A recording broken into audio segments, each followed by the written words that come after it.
고린도전서 11장 17절에서 34절입니다. 11장 17절 내가 명하는 이 일에 너희를 칭찬하지 아니하나니 이는 너희의 모임이 유익이 되지 못하고 도리어 해로움이라. 먼저 너희가 교회에 모일 때에 너희 중에 분쟁이 있다함을 듣고 어느 정도 믿거니와 너희 중에 파당이 있어야 너희 중에 옳다 인정함을 받은 자들이 나타나게 되리라. 그런즉 너희가 함께 모여서 주의 만찬을 먹을 수 없으니 이는 먹을 때에 각각 자기의 만찬을 먼저 갖다 먹으므로 어떤 사람은 시장하고 어떤 사람은 취함이라. 너희가 먹고 마실 것이 없느냐? 너희가 하나님의 교회를 업신여기고 빈궁한 자들을 부끄럽게 하느냐?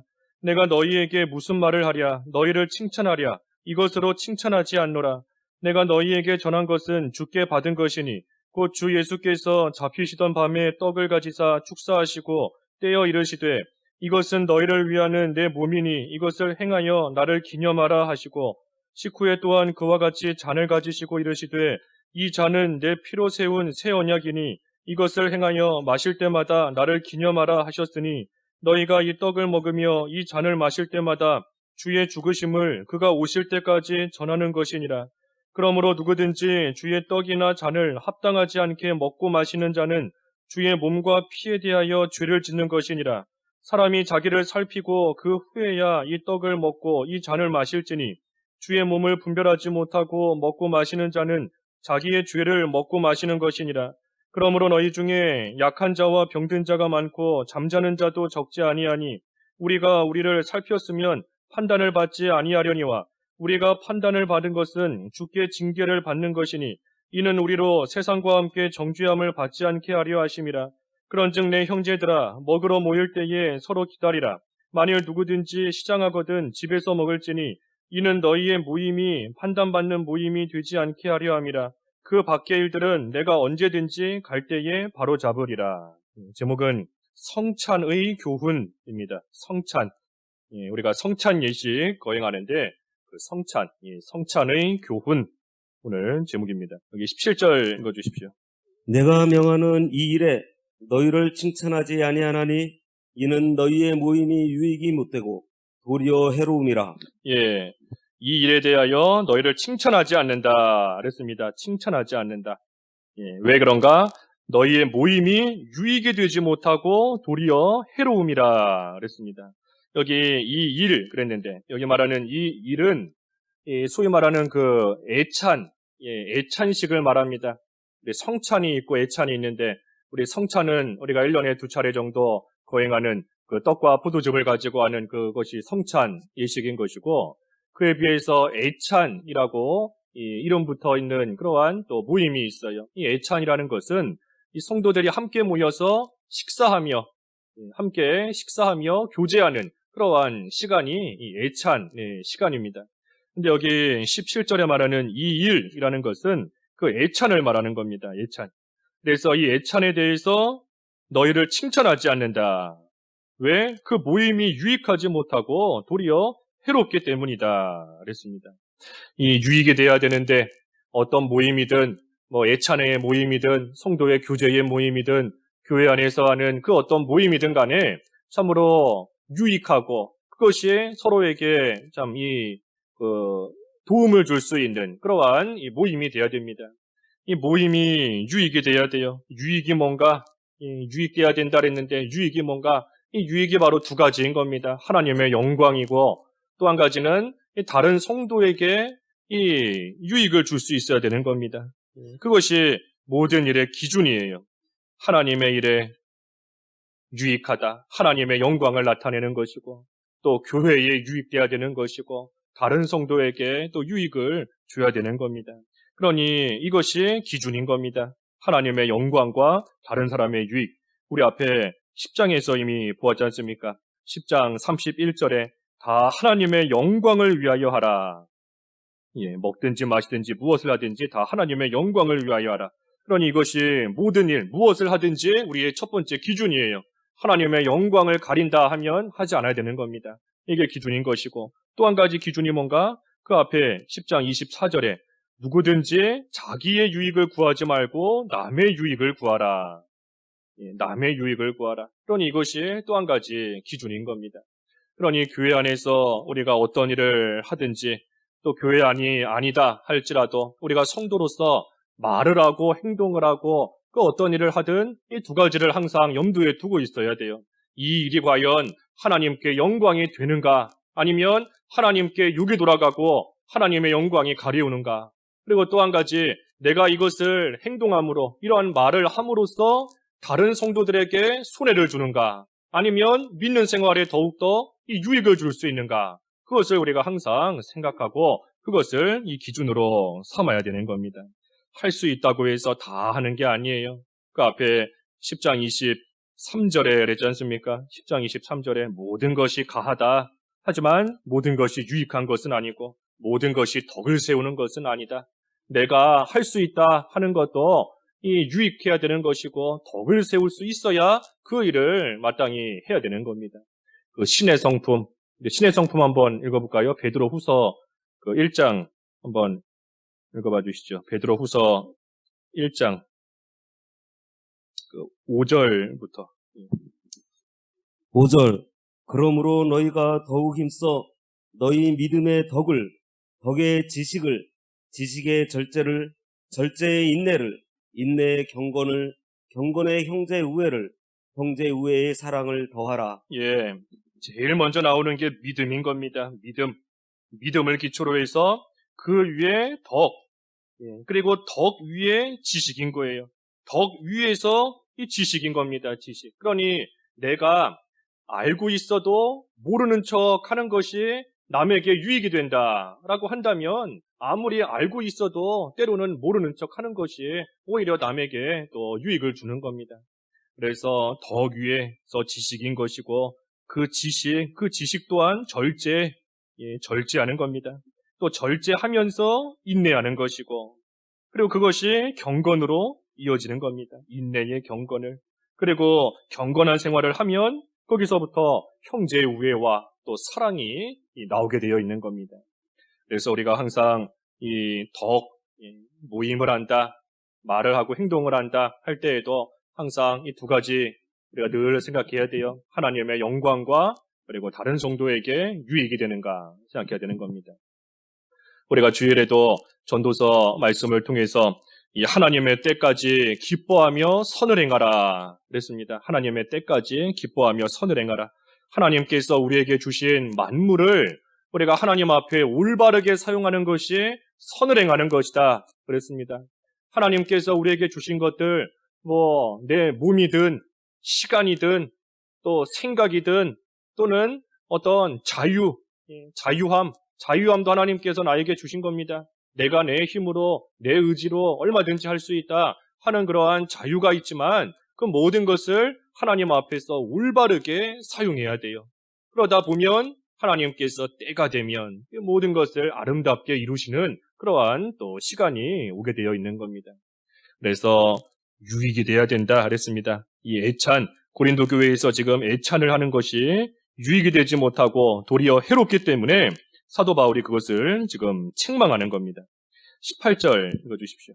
먼저 너희가 교회에 모일 때 너희 중에 분쟁이 있다 함을 듣고 어느 정도 믿거니와. 예.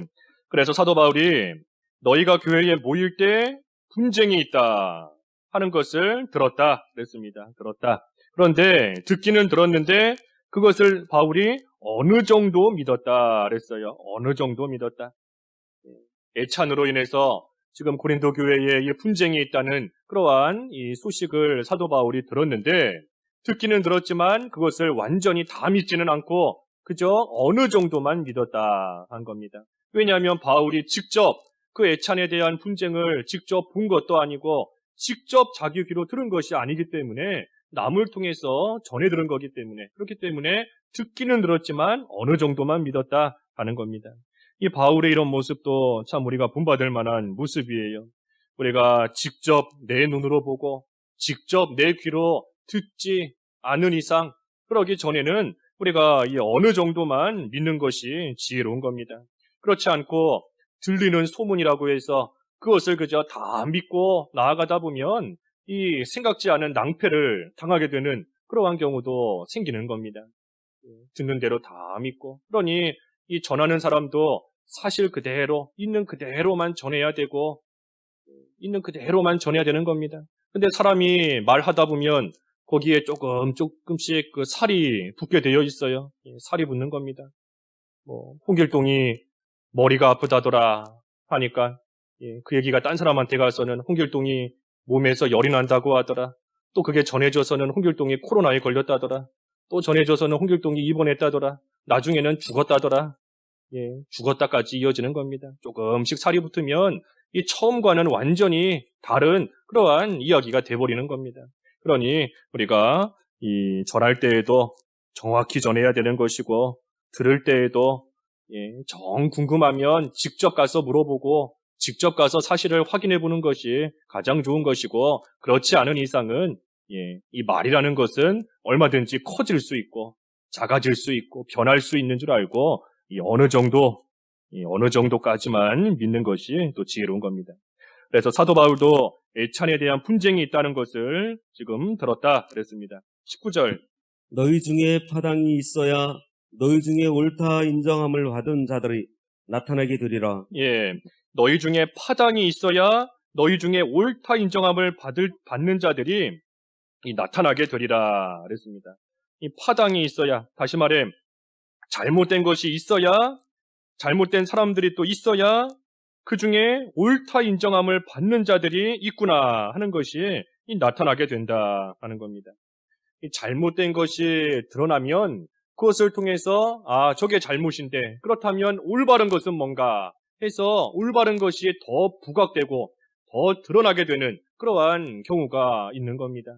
이 교회 역사를 통해서 볼 때에도 이 지금 여러 가지 교리들이 잘 정립되어서 오늘날까지 왔지만 이 처음부터 교리가 잘 만들어진 것이 아닙니다. 순서를 보면 먼저는 이단이 먼저 생겨났어요. 이단이 먼저 생겨났고 그 이단의 잘못된 것을 지적하다가 올바른 교리가 정립이 돼서 지금까지 온 겁니다. 아리우스를 통해서, 그 이단을 통해서 니케아 신경, 또 아타나우시 신경, 이 신조예요, 신조. 우리 사도신경 같은 그러한 신경이 또 만들어졌고, 또 유티케스라는 또 잘못된 이단을 통해서 그 칼케돈 정의 같은 거, 또 올바른 것이 만들어졌고, 또 우리 많이 들어본 그 알미니우스 때문에 또 도르트 신경, 그런 것들이 또 제정이 되고 만들어져서 올바른 진리가 더욱더 잘 나타나고 잘 부각이 되어서 지금까지 오게 된 겁니다. 천주교의 잘못된 점 때문에 이 개혁교회, 개신교의 올바른 것이 나타나게 된 겁니다. 구원파, 또 신천지, 그들의 잘못된 점이 나타났기 때문에 오늘날 정통교회의 올바른 교리가 다시금 인정을 받는 것이고, 또 특별히 구원론, 그런 부분들에서 정통이 이거구나, 올바른 것이 이거구나 하는 것이 또 나타나게 되어 있는 겁니다. 그래서 잘못된 것이 드러나면 이 옳은 것이 더욱더 환하게 나타나게 되어 있어요. 파당, 너희 중에 파당이 있어야 너희 중에 옳다 인정함을 받은 자들이 나타나게 된다. 근데 문제는 이 반대가 되면 안 됩니다. 반대가 되면 안 돼요. 교회가 세상에서도 올바르게 모든 것을 행하고 나아가야 되는데, 교회가 잘못 행하고 나아감으로써 세상에 악한 것이 선한 것으로 보이게끔 그렇게 결과적으로 만들어내면 안 되는 겁니다. 교회가 저렇게 잘못한다, 교회는 저렇게 잘못하지만 반면에 무슨 불교를 봐라, 천주교를 봐라, 얼마나 잘하는가 하면서 이 옳지 못한 것이 옳은 것처럼 또 부각되고 옳은 것처럼 나타나고, 그런 결과에 이르면 안 되는 겁니다. 그래서 교회는 빛이에요. 또 그리스도의 향기를 내야 되는 곳입니다. 교회가 그리스도의 향기를 세상에서 내야지 그 반대가 되어서 오히려 악취를 내뿜고 사람들로 하여금 비난과 손가락질을 당하고, 그거 교회가 바로하지 못하는 겁니다. 그래서 교회는 빛인데, 이 빛이라는 것이 어두우면 어두울수록 그 빛은 더욱더 환하게 보입니다. 해가 떠 있을 때는 빛이 잘 안 보이지만 이 깜깜한 밤에는 핸드폰 불빛 하나도 그 빛이 더욱더 환하게 보여요. 그러니 이 시대가 점점 진리가 어두워지면 어두워질수록 교회는 더욱더 빛을 발하는 겁니다.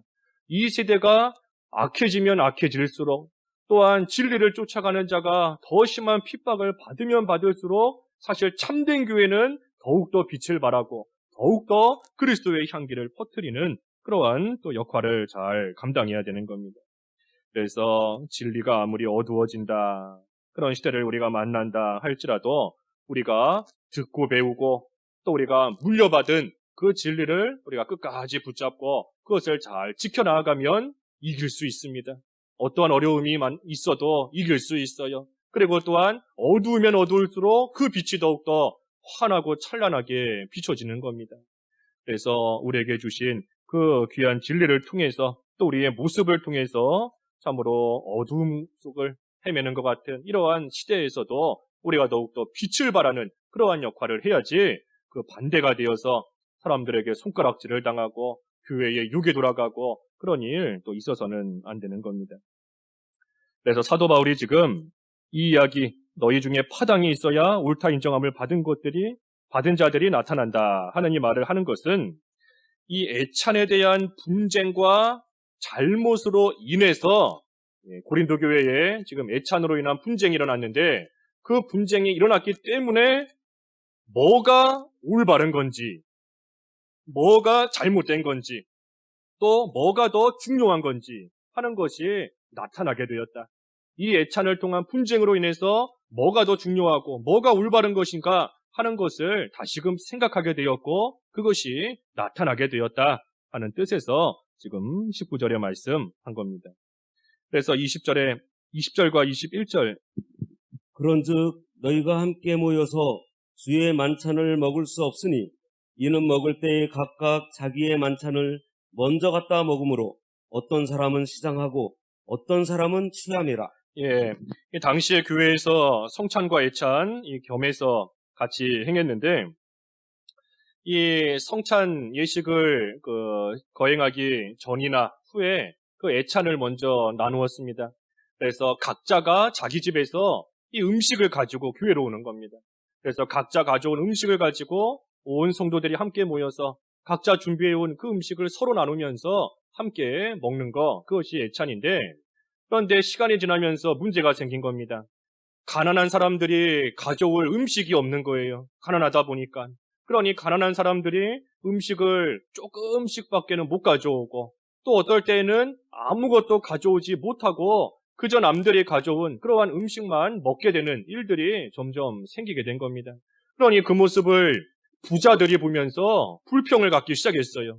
그래서 왜 저 사람은 음식 가져오지도 않고 저렇게 먹기만 하느냐 하면서 불평이 나오고 거기서부터 갈등이 생기기 시작한 겁니다. 그러다 보니 먼저 온 부자들이 나중에는 가난한 사람이 오기도 전에 자기들이 가져온 음식을 먼저 다 먹어버린 겁니다.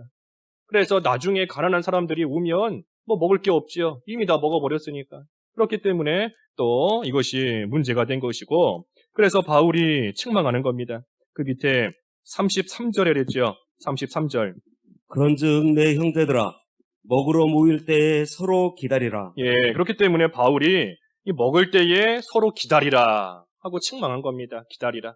부자가 또는 나는 많이 가지고 왔다 하는 사람이 조금밖에 못 가져오는 사람 오기도 전에 먼저 다 먹어버리지 말고 먹을 때에 서로 기다렸다가 먹어라 하고 바울이 지금 책망하는 겁니다.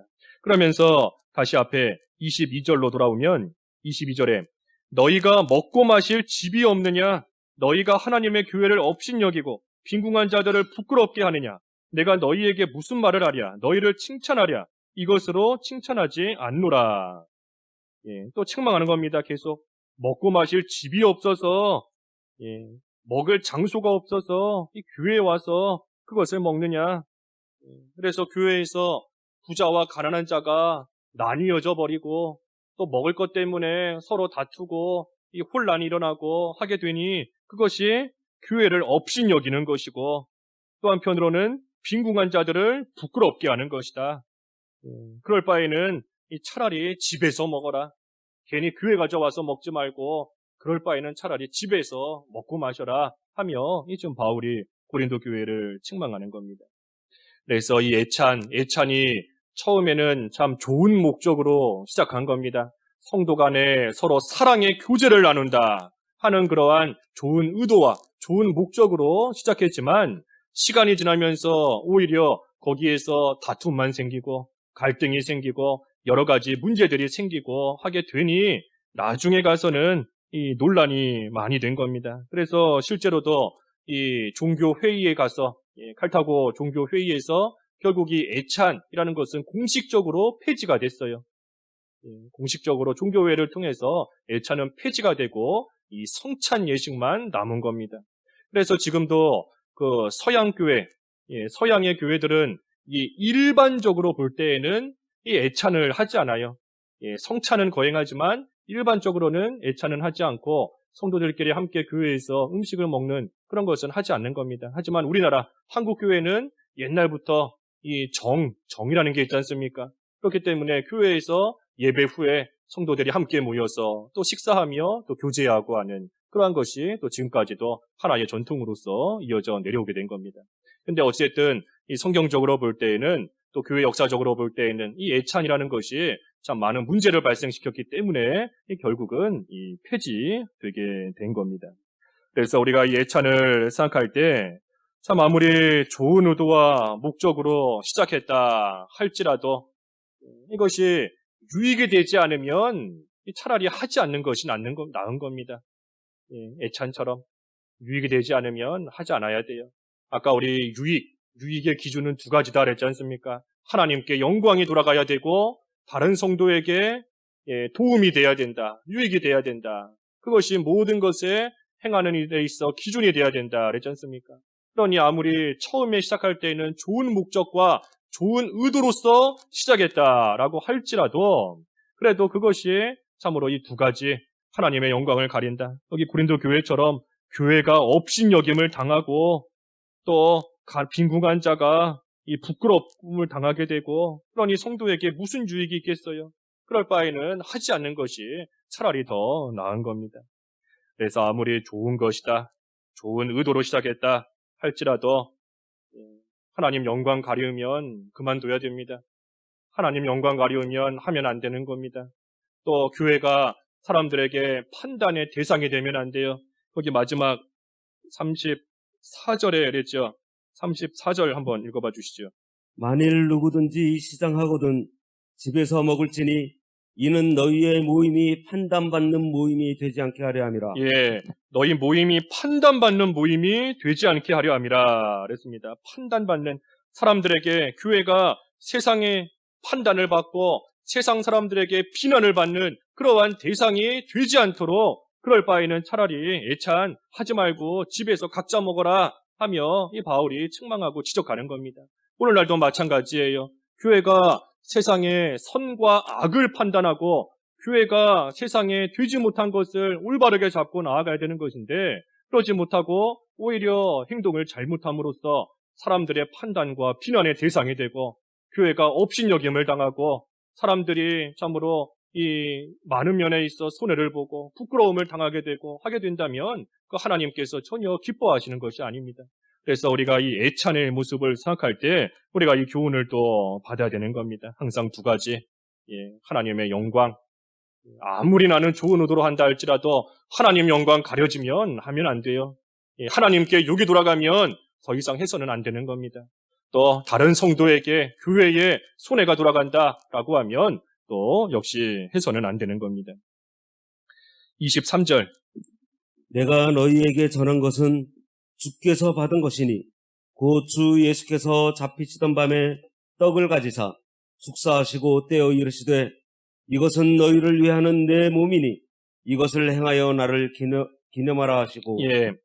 그래서 애찬은 이 교제, 서로 사랑의 교제에서부터 시작했지만 결국은 무익하게 변했기 때문에 그것은 폐지가 되는 것이고 하지만 반면에 이제 바울이 전하는 것, 이것은 주께 받은 것이다.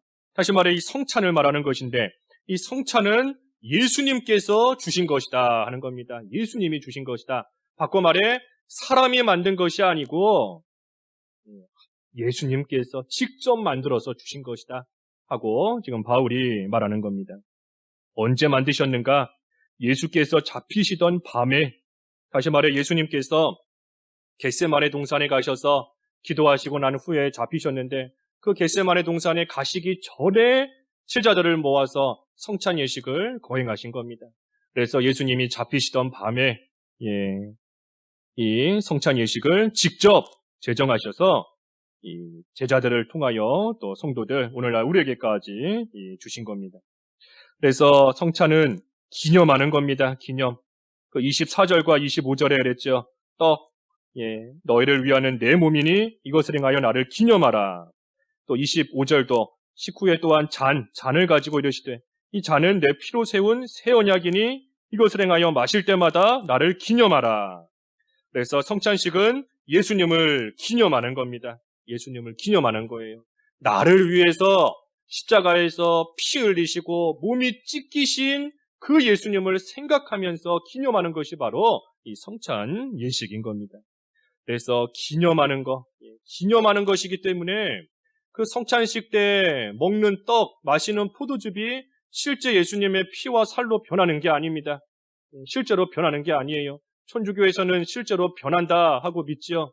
이 천주교의 잘못된 것 중에 하나인데 천주교에서는 성찬식의 그 뜻 잘못 알고 있는 겁니다. 포도즙이 예수님의 피로, 떡이 예수님의 몸으로 살로 실제 변한다. 화채설인 것인데 이 잘못된 거예요. 또 루터교도 잘못된 건데 루터교 그 공제설 잘못된 겁니다. 떡 안에, 포도즙 안에 예수님이 함께 계신다. 정확하게는 포도즙 안에, 포도즙 아래에 포도즙과 함께 예수님이 계신다 하는 건데 이것도 잘못된 겁니다. 잘못 깨달은 거예요. 이 성찬 예식의 떡과 포도즙 이것은 예수님의 몸과 피를 상징하는 겁니다. 상징하는 거예요. 실제로 예수님의 피가 아니고 실제 예수님의 몸이 아니고 살이 아니고 예수님의 살과 몸과 피를 상징하는 거예요. 상징하는 것이고 또 한 가지는 믿음으로 그 성찬 예식에 참여할 때 성령께서 역사하셔서 또 함께 하셔서 그 참여하는 자에게 은혜를 베푸시는 겁니다. 그래서 우리가 믿는 것은 이 상징설이고 또 한 가지는 영적 임재, 영적으로 임재하신다. 이 성찬 예식에 영적으로 임재하셔서 믿음으로 참여하는 자에게 성령의 역사로서 은혜를 베푸시는 겁니다. 그래서 성찬식은 이 의례적으로 하는 연례 행사가 아닙니다. 우리가 보통은 1년에 2차례 하는데 부활절과 추수감사절, 또 어떤 교회는 매달 하는 교회도 있고 또 어떤 교회는 1년에 한 차례 하는 교회도 있고 그 횟수는 정해진 건 아니에요. 근데 우리는 관례적으로 1년에 2차례 정도 하면서 지금까지 왔는데 이 성찬 예식은 그저 부활절이다, 추수감사절이다 라고 해서 그저 의례적으로 형식적으로 하는 그런 예식이 아닌 겁니다. 이 성찬 예식은 분명한 하나님의 은혜의 수단이에요. 은혜의 수단인 겁니다. 그렇기 때문에 그만큼 중요한 거예요. 성찬식을 통해서 하나님께서 성령을 통하여 우리에게 은혜를 베푸시는 것이 바로 이 성찬 예식인 겁니다. 그러니 그저 참여한다라고 해서 저절로 은혜 받는 것이 아니고 앞에서 증거한 것처럼 믿음을 가지고 참여해야 됩니다. 믿음. 어떤 믿음을 가지고 참여하는가? 나를 위해서 예수님께서 이 떡과 같이 몸이 찢기셨음을 믿고 이 포도즙과 같이 나를 위해 예수님이 피 흘리셨다 하는 것을 믿는, 나를 위해 예수님이 죽으셨다 하는 것을 믿는 그 믿음을 가지고 성찬에 참여할 때 그때에 하나님께서 성령의 역사 가운데 은혜를 주시는 겁니다.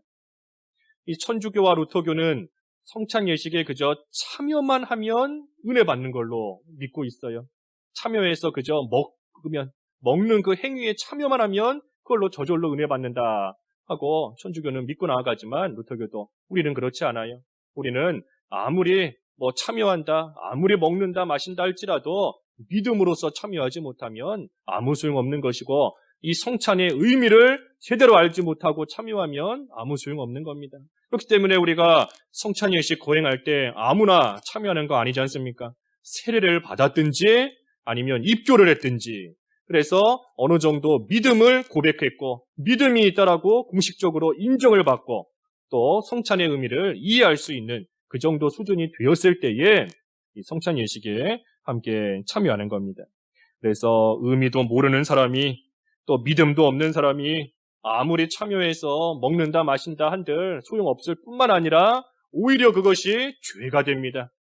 믿음으로 참여하지 못하는 자, 성찬의 의미도 모르면서 형식적으로 참여하는 자, 하나님 앞에 죄가 돼요. 27절. 27절 그러므로 누구든지 주의 떡이나 잔을 합당하지 않게 먹고 마시는 자는 주의 몸과 피에 대하여 죄를 짓는 것이니라. 예, 합당하게 참여하지 못하는 자, 그런 자는 주의 몸과 피에 대하여 죄를 짓는 것이다. 그러니 믿음 없이 참여하는 자는 죄를 짓는 겁니다. 죄. 26절 읽어주시죠. 26절. 26절 너희가 이 떡을 먹으며 이 잔을 마실 때마다 주의 죽으심을 그가 오실 때까지 전하는 것이니라. 예, 주의 오실 때까지 전하는 것이다. 떡을 먹고 잔을 마실 때마다 주의 죽으심을 그가 오실 때까지 전하는 것이다.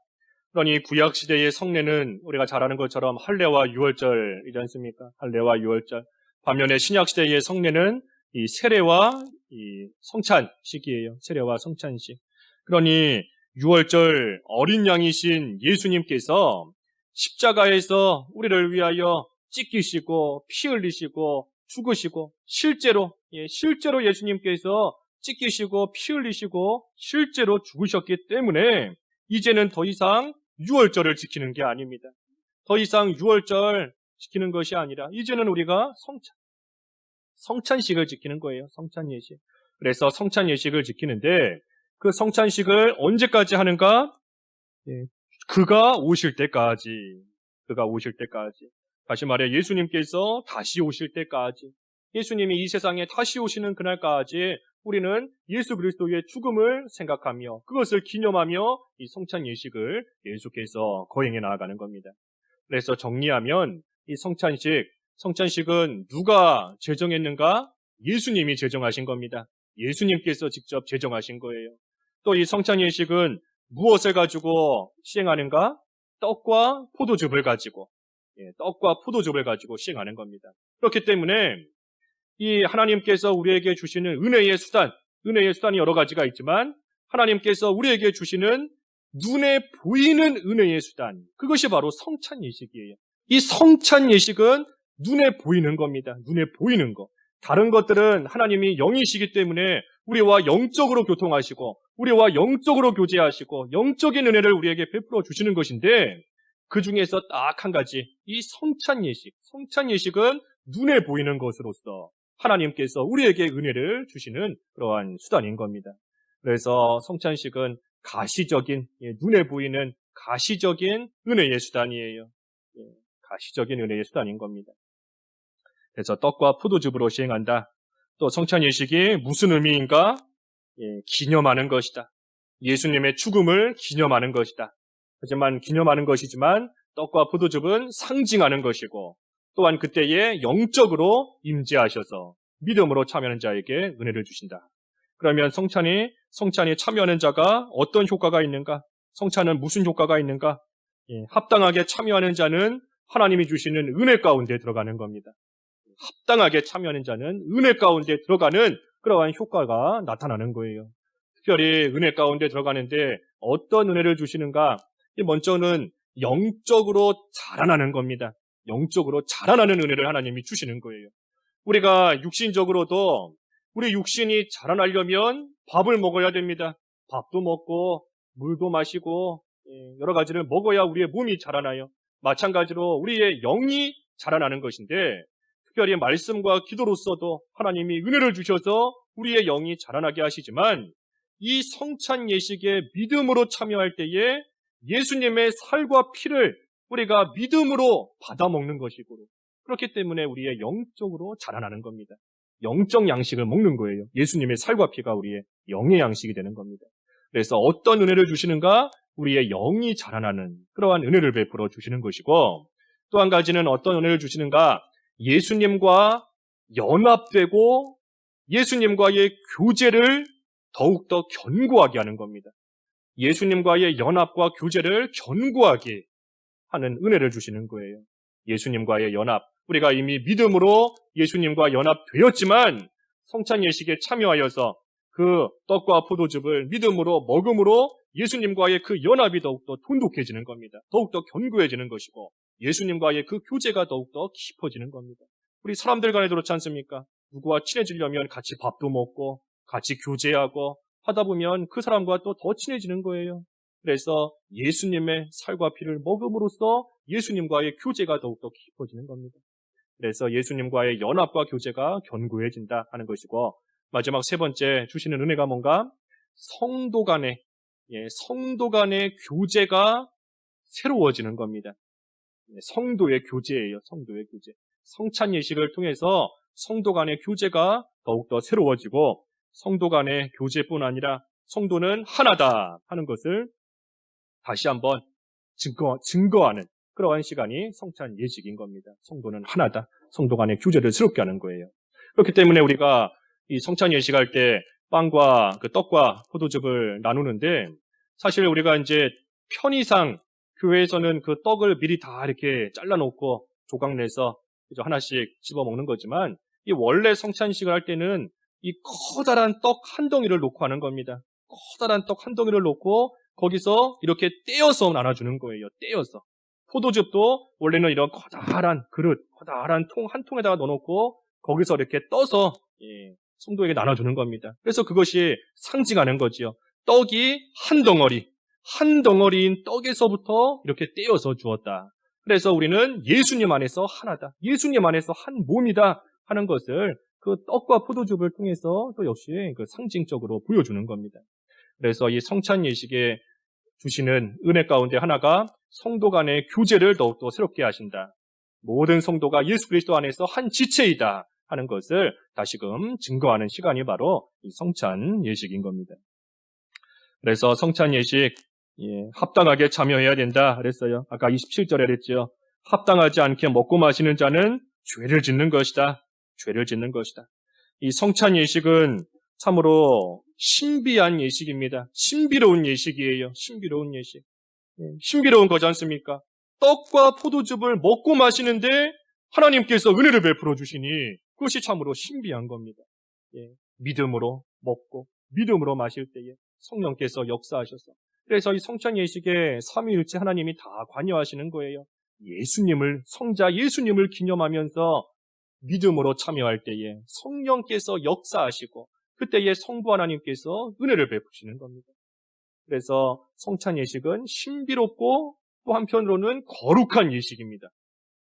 그저 일주일 내내 대충 살다가 1년 내내 대충 살다가 그저 오늘 성찬 예식 합니다 하니까 나는 세례 받았지 하고 일어나서 그저 형식적으로 참여하는 그게 아니에요. 이 성찬 예식은 참으로 거룩한 예식이고 참으로 신비로운 그러한 예식이에요. 그러니 그 예식에 합당하지 않게 참여한다라고 하면 거룩한 것을 거룩하지 못하게 만드는 그러니 그것이 죄가 되는 겁니다. 하나님께서 직접 우리에게 주신 것인데 거룩한 것을 더럽히는 그러한 죄가 되는 것이고 또 한편으로는 나를 위해서 찢기시고 피 흘리신 그 예수 그리스도를 무시하는 것밖에는 되지 않습니다. 그래서 성찬 예식이라는 거 우리가 참으로 귀한 예식인 줄 알아야 돼요. 거룩한 예식인 줄 알아야 되는 겁니다. 함부로 참여하게 되면 예수님을 무시하고 예수님을 멸시하는 그러한 또 죄를 짓게 되는 또 무서운 결과에 이르게 되는 겁니다. 그렇기 때문에 28절과 29절 28절 사람이 자기를 살피고 그 후에야 이 떡을 먹고 이 잔을 마실지니 주의 몸을 분별하지 못하고 먹고 마시는 자는 자기의 죄를 먹고 마시는 것이니라. 그렇기 때문에 자기를 잘 살피고 그 후에 참여해야 됩니다. 성찬 예식에 참여할 때 자기를 먼저 잘 살펴야 돼요. 내가 과연 이 성찬 예식에 참여할 만한 합당한 모습으로 살아왔는가? 내가 이 거룩한 예식에 참여함으로써 거룩한 것을 더럽히는 그러한 죄를 혹시라도 짓지는 않을까 하고 자기를 잘 살펴야 되는 겁니다. 특별히 자기를 살피는데 뭐를 살펴야 되는가? 믿음이 있는지 살펴야 돼요. 믿음이 있는지. 예수님께서 나를 위해 피 흘리셨다. 나를 위해 몸이 찢기셨다. 나를 위해 죽으셨다는 것을 믿는 예수님이 나를 위해 죽으셨다는 것을 확신하는 그러한 믿음이 나에게 있는지 그것을 먼저 잘 살펴봐야 되는 겁니다. 그리고 또 뭘 살펴야 되는가? 이 떡과 포도즙이 단순한 떡, 단순한 포도즙이 아니라 예수님의 몸과 피를 상징하는 것이라는 것을 과연 내가 알고 있는가? 내가 이 성찬 예식의 의미를 내가 알고 있는지 자기를 또한 잘 살펴야 되는 겁니다. 성찬의 의미를 바로 알아야 되는 거예요. 그리고 이 거룩한 예식에 참여할 만한 과연 합당한 모습인가? 죄 짓지는 않았는가? 그래서 우리가 성찬 예식 거행할 때마다 늘 질문하지 않습니까? 죄 지었으면 참여하지 마십시오. 예. 하나님 앞에 은밀하게 지은 죄가 있습니까? 죄 있으면 참여하지 마십시오. 죄가 있는데 참여하는 거면 그 죄를 먹고 마시는 것밖에는 되지 않는다. 그러니 또한 자기를 잘 살펴야 돼요. 내가 과연 합당한 자인가? 그렇기 때문에 회개하고 이 성찬 예식에 또한 참여해야 되는 겁니다. 그렇지 않으면 조금 전에 증거한 대로 그 죄를 먹고 마시는 것이 된다. 30절. 30절. 그러므로 너희 중에 약한 자와 병든 자가 많고 잠자는 자도 적지 아니하니. 예. 그렇기 때문에 너희 중에 그 죄를 분별하지 않고 참여했기 때문에 죄를 먹고 마시는 것이 되어서 약한 자도 있고 병든 자도 있고 잠자는 자도 있다. 이 잠자는 자, 그 죽은 자를 말하는 겁니다. 죽은 자. 그래서 성찬 예식에 합당하지 않게 참여하면 이처럼 약해지기도 하고 하나님이 징계하셔서 병들기도 하고 때로는 하나님께서 죽이기도 하시는 겁니다. 죽이기도. 성찬 예식이 그렇기 때문에 함부로 참여하는 게 아니에요. 예, 죄가 있으면 철저히 회개하고 자기를 잘 살핀 다음에 참여해야 되는 겁니다. 31절과 32절. 31절. 우리가 우리를 살폈으면 판단을 받지 아니하려니와 우리가 판단을 받는 것은 주께 징계를 받는 것이니 이는 우리로 세상과 함께 정죄함을 받지 않게 하려 하심이라. 예, 판단을 받는 것은 만약에 우리가 우리를 살폈으면 판단받지 않았을 텐데 우리가 판단을 받는 것은 징계를 받는 것이다. 징계를 왜 받는가? 우리는 세상과 함께 정죄함을 받지 않게 하나님께서 하시기 때문이다 그랬습니다. 그래서 우리는 지옥 갈 자들이 아닙니다. 지옥 갈 자가 아니기 때문에 이 잘못한 것에 대해서는 하나님께서 이 세상에 살아있는 동안 징계하시는 거예요. 어차피 불신자들은 죽어서 지옥 갈 자이기 때문에 하나님께서 이 세상에서는 뭐 죄 지어도 그냥 내버려 두시는 겁니다. 그냥 놔두시는 거예요. 어차피 지옥 갈 거기 때문에. 하지만 우리는 이 세상에서 징계를 받는 것은 우리는 지옥 갈 자들이 아니기 때문에 하나님께서 우리를 이 세상에서 징계하시는 것이다 그랬습니다. 왜 징계하시는가? 깨닫게 하시기 위함이에요. 깨닫게 하시려고 우리를 징계하시는 겁니다. 특별히 성찬 예식에 합당하지 않게 참여하는 자 하나님께서 징계하셔서 깨닫게 하시는 거예요. 뭘 깨닫게 하시는가? 이 성찬식을 통해서 나를 위해 죽으신 그 예수님의 대속의 은혜를 좀 알아야 되는데 그것을 깨닫지를 못하고 성찬 예식을 함부로 여기고 있으니 그러니 하나님께서 징계하셔서 성찬식을 통하여 예수님의 그 대속의 구속의 은혜를 깨달으라고 하나님께서 우리를 징계하시는 겁니다. 그래서 마지막 33절과 34절. 33절. 그런즉 내 형제들아 먹으러 모일 때에 서로 기다리라. 만일 누구든지 시장하거든 집에서 먹을지니 이는 너희의 모임이 판단받는 모임이 되지 않게 하려 함이라. 그 밖의 일들은 내가 언제든지 갈 때에 바로 잡으리라. 예. 그래서 고린도 교회에서 이 애찬이 문제가 되기 때문에 지금 사도 바울이 책망했다 그랬습니다. 책망하는 겁니다. 서로 기다렸다가 먹어라. 또 만일 정시장하면 집에 가서 먹으라 하면서 책망하는 겁니다. 그래서 이 말을 쭉 지금 하는 것은 이 애찬보다 이 성찬을 더욱더 중요하게 여기고 그 성찬을 거룩하게 시행하여서 남들에게 판단과 비난받지 말고 교회의 거룩함을 끝까지 잘 지켜나가야 된다 하는 뜻에서 지금 애찬과 성찬을 이 바울이 말하고 있는 겁니다. 그래서 우리가 오늘 말씀을 통해서 참으로 이 애찬에 대해서도 생각을 잘 해봐야 돼요. 애찬 분명히 좋은 목적으로 시작했지만 하나님의 영광을 가려지고 성도 간에 손해가 되기 때문에 결국에 가서는 그것이 없어진 겁니다. 그런 모임은 하지 않는 것이 하나님 앞에 더 올바른 모습이에요. 그러니 우리가 항상 좋은 의도, 좋은 목적이다 할지라도 교회에 욕이 돌아간다, 성도에게 손해를 준다라고 한다면 우리가 그거 하지 않는 것이 하나님 앞에 합당한 모습이다 하는 것을 예찬을 통해서 다시 한번 생각해야 되는 것이고, 또 한 가지 성찬은 예수님의 죽음을 기념하는 것이다 그랬습니다. 죽음을 기념하는 것이다. 그러니 우리가 그 성찬에 믿음으로 참여하면 하나님께서 은혜를 베풀어 주신다.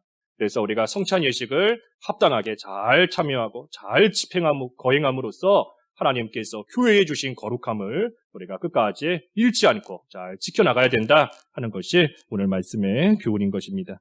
기도하겠습니다. 하나님 아버지, 고린도 교회의 모습을 생각할 때 참으로 성찬의 의미를 바로 깨달아 알게 하여 주시옵시고, 또 교회의 거룩함을 우리 주님 오시는 그날까지 잘 지키며 나가야 되겠사오니 하나님의 영광을 드러내고 다른 성도들에게 유익을 줄 수 있는 교회와 성도들 다 될 수 있도록 은혜를 베풀어 주시옵소서. 예수님의 이름으로 기도하옵나이다. 아멘.